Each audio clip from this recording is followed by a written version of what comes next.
ኢየሱስ ስም ምን ሆኜ ነው እስከዛሬ ያልነገርኳችሁ? ላይክ ምን ሆኜ ነው ስንት ነገር ስነግራችሁ ይሄን ነገር የዚህ ሳምንት አነጋጋሪ የሆነው እና በብዙ የወንጌላውያን አማኞች ዘንድ ሐሳብና አስተያየት እየቀረበበት የሚገኘው እንዲሁም በአሁን ጊዜ ወጣት መንቃት አለበት በማለት የወንጌላውያን አማኞች ከሰሞኑን በተለቀቀው የቴዲ አፍሮ አልበም ላይ ተቃውሟቸውን ሲያሰሙ እና ተው ሲሉ ያስተዋለው መረጃችን ነው።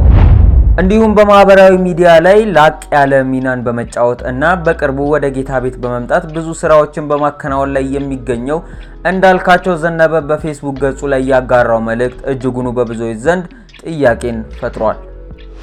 ሌላኛው መረጃችን እጅጉኑ በወንጌላውያን አማኞች ዘንድ ተወዳጅና በዝማሬዎቹ ብዙ እያገለገለ የሚገኘው ዘማሪ በረከት ተስፋዬ በማህበራዊ ሚዲያ ላይ ባጋራው መልእክት ተቃውሞ ገጥሞታል። ጤና ይስጥልን የፋሪስ ሚዲያ ተከታታዮቻችን፣ በዚህ ቪዲዮ ሙሉ መረጃዎችን ለእናንተ የምናቀርብላችሁ ይሆናል። እናንተም ላይክ በማድረግ ቪዲዮውን ይጀምሩት እንላለን። ማን ነው የሐሙሱ ፈረስ? ማን ነው የሐሙሱ ጌታ? ማን ነው በሐሙሱ ቀን ላይ ፈረሱን የሚባል? ይህ ነብይ ሱራፌል በቲክቶክ እና በዩቲዩብ ላይም አጋርቶት የነበረው ቪዲዮ ነው። እሱ ባጋራው ቪዲዮ ብዙ የወንጌላውያን አማኞች ደስታቸውን ሲገልጹና ትክክል እንደሆነ በሐሳብ ሲደግፉት ያስተዋለው ጉዳይ ነው። ብዙ የወንጌላውያን አማኞች በዚህ ጉዳይ ላይ ሐሳባቸውን በጽሁፍ እና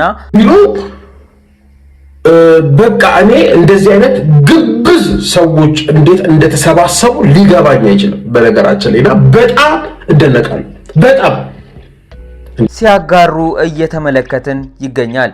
ብዙ ክርስቲያኖች በሐሙስ ዕለት የተለቀቀው የቴዲ አፍሮ አልበምን ይሄ ትውልድ ገዳይ እና ሰዎች በአእምሯቸው ሳይሆን በስሜታቸው እንዲነዱ የሚያደርግ ነው፣ የብዙ ወጣት ህይወት በሱስ በአልኮል እና በትዝታ እንዲያልቅ ጠላት ያዘጋጀው መንገድ ነው ሲሉ እና ወጣት በዚህ ጊዜ ልትነቃ ይገባል የሚል መልእክትን አስተላልፈዋል። ከዚህ ጋርም ተያይዞ ነብይ ሱራፌል ባስተላለፈውና የወንጌል አማኞች በተቃወሙት ላይ አንዳንድ የወንጌል አማኞች ጥያቄን አንስተዋል። ጥያቄውም እንዲህ ይላል። በቅርቡ አገልጋይ ሱራፌል ደምሴ ዘፋኝ በጥልቅ የሚሰራ ነው በሚል መነሻ ሐሳብ በሐሙስ ቀን የሚለቀቀው ሙዚቃ እና ዘፋኙን የኮነነበት ንግግር መነጋገሪያ ሆኗል። እርግጥ ነው በመጽሐፍ ቅዱሳዊ እይታ ዘፋኝ ዓለማዊነት ከቅድስና ህይወት ጋር እንደማይጣጣም ይታወቃል። ነገር ግን እዚህ ጋር አንድ ትልቅ ጥያቄ ይነሳል። ለመሆኑ ለክርስቲያን ማህበረሰብ ትልቁ አደጋ የትኛው ነው? የዓለም ዘፋኝ ወይንስ በቤተ ክርስቲያን ስም የሚነግድ ነብይ? የዘፋኝ ግልጽነትና የነቢያት ስውርነት እንደ ቴዲ አፍሮ ያሉ ከኪነ ጥበብ ስራቸው በስተጀርባ ትልቅ ተጽዕኖ ያላቸው አርቲስቶች ዘፋኝነታቸውን ደብቀው አያውቁም። ስራቸውም በግልጽ ዘፈን ተብሎ የሚታወቅ ሲሆን ሰሚውም ዓለማዊ መሆኑን አውቆ የሚሰማው ነው። ዘፋኙ እኔ ቅዱስ ነኝ ብሎ አማኙን አያታልም ወይንም በመድረክ ላይ የእግዚአብሔርን ስም እየጠራ የሰውን ኪስ አይበረብርም። በሌላ በኩል ግን በየመድረኩ እግዚአብሔር እንዲህ ይላል እያሉ ህዝቡን ግራ የሚያጋቡ ትዳር የሚያፋቱ እና ከቃል ይልቅ ለራሳቸው ዝና ጥቅም የሚኖሩ ሐሰተኛ ነቢያቶች አደጋቸው ስር እየሰደደ ነው። ዘፋኙ ስጋን ሊያዝናና ይችላል፣ ሐሰተኛ ነቢይ ግን ነፍሱን ነው የሚያቆስለው። አቶ ሱራፌል የሞራል ጥያቄያቸው። አቶ ሱራፌል ዘፋኝን ሲተቹ ነጩን ነጭ ጥቁሩን ጥቁር ለማለት መነሳታቸው ባይጠላም በምን ሞራል የሚል ጥያቄ ግን መነሳቱ አይቀርም። በዛሬ ጴንጤ ማህበረሰብ ውስጥ ትልቁ መሸማቀቂያ የሆነው የዘፋኝ መብዛት ነው ወይንስ በነቢያት ስለሚደረገው የንግድ ድራማ፣ የትንቢት ግጭት እና የሥነ ምግባር መበስበስ ነው? ዘፋኙ ለሀገሩ ፍቅር፣ ለታሪኩ፣ ለሰላም ሲዘፍን ይውላል። ሐሰተኛ ነብይ ግን በቤተ ክርስቲያን መድረክ ላይ ሆኖ ሰውን በመከፋፈል በማስፈራራት እና በሐሰት ተስፋ በመግባት መንጋውን ይበትናል። ታዲያ አቶ ሱራፌል መሰል አገልጋዮቹ ትኩረታቸውን ወደ ውስጥ መልሰው በወንጌል ስለሚነገደው ራሳቸውንና ጓደኞቻቸውን ለምን አይገስጹም?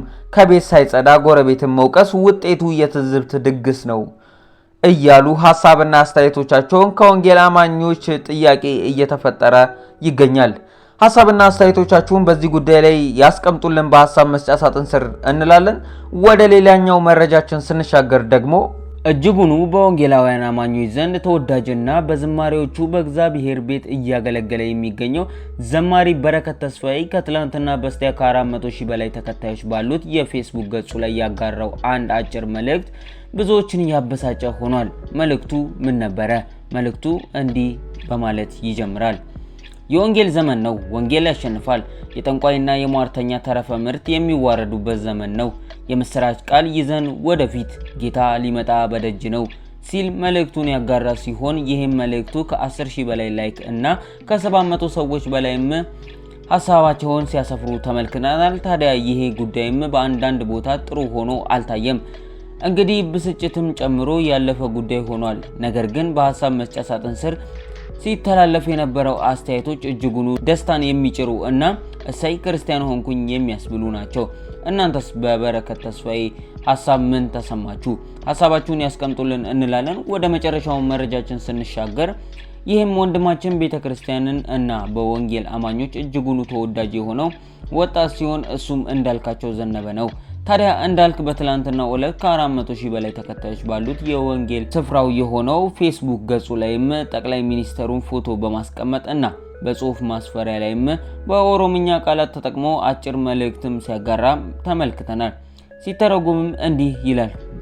ቡዳን የሚከላከለው መድኃኒት ሲል ያሰፈረ ሲሆን ለብዙዎችም ከቴዲ አፍሮ አልበም ጋርም ሲያገናኙት የተመለከትነው ነው። ታዲያ በዚህ ጉዳይ ላይ ምን ትላላችሁ እንላለን። እንግዲህ በዛሬው በፋሪስ ሚዲያ ላይ ልናስመለከታችሁ የነበረው መረጃ ይህንን ይመስል ነበረ። እናም በዛሬው መረጃችን ደስተኛ ከሆኑ እናንተም ውድ ተከታታዮቻችን ቪዲዮ ላይክ እና ሼር በማድረግ ይህ ቪዲዮ ለብዙ ሰዎች እንዲደርስ ያድርጉት እንላለን። እንዲሁም ሐሳብና አስተያየቶች ካሏችሁ በሐሳብ መስጫ ሳጥን ስር ያስቀምጡልን። እኛም ሐሳብና አስተያየቶቻችሁን የምንመለከት ይሆናል። እናንተም በዚህ በፋሪስ ሚዲያ ላይ የተሰማችሁን ሐሳብና አስተያየቶችን ያስቀምጡልን ስንል እንጠይቃለን። እንግዲህ ለፋሪስ ሚዲያ ቤት አዲስ ከሆናችሁ ቤቱን ሰብስክራይብ በማድረግ ቤተሰብ ይሁኑ እንላለን። እንዲሁም መረጃ በፍጥነት እንዲደርሳችሁ የደውል ምልክቷን ይጫኑ። እኛም እንግዲህ በየዕለቱ እየተከሰቱ የሚገኙ አዳዲስ የሆኑ መረጃዎችን ከታማኝ መረጃ ምንጮች ጋር በማያያዝ ወደ እናንተ የምናቀርብ ይሆናል።